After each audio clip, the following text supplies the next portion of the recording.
Okay, zombie back to human. So, 4 days it took. Let's break it down. So, what you're looking at the moment on the screen is before the shot.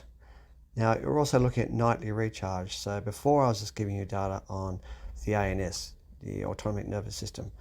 What Polar does quite well is give you a sort of a combination of ANS and sleep. So, I'm going to go through that this time because it makes things a lot easier to sort of understand.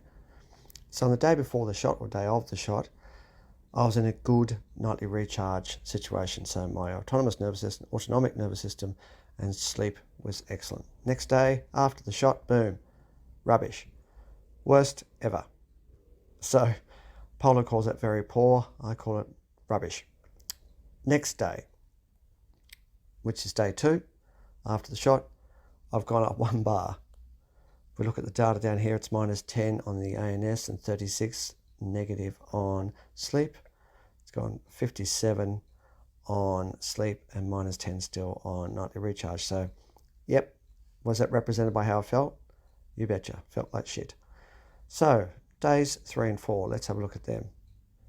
Picking up, my ANS has gone plus for the first time. It was -10, it's now gone up 12.7 points. Great. Felt noticeably better.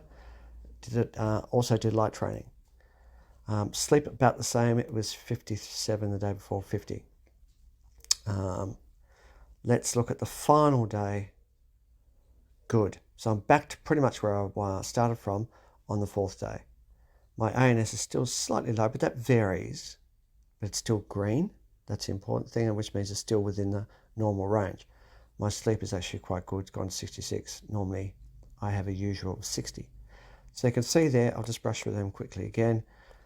The day before I got the dose, the day immediately after the dose, 2nd day after the dose, 3rd day, 4th day. So you can see it linearly, almost linearly progressing in recovery.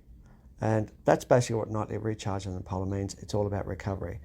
Now this is something that again is being added as information from the morning of the event. So this is a nightly measurement done by Polar, by my wearing a Polar wearable device. It's called the Polar Ignite. But this can also be preemptive stuff. It can actually start to indicate if you're seeing negative results start to happen, but you don't have any symptoms on something.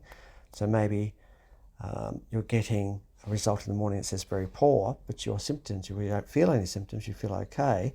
That's when you can start paying attention to this, because the quantifiable measured results are showing you're heading in a negative direction. The symptoms haven't caught up yet. It can happen that way. It can also work the other way. It can also work that you feel maybe a bit out of sorts, but it may show you're in good condition. So what do you do about that? Well, you just have to take that, really the psychology of it and the physiology of it. If you trust your device and you trust the data that's been given to you up to this point, don't disregard the fact that it says good. Maybe you're just having a bit of a sluggish day mentally, and physiologically speaking, you're okay. So that's good to know as well. All right, so the end result was, on the 4th day, back to where I was before the dose. Almost identical figures. In fact, they are. So, interesting to know. Thanks for watching.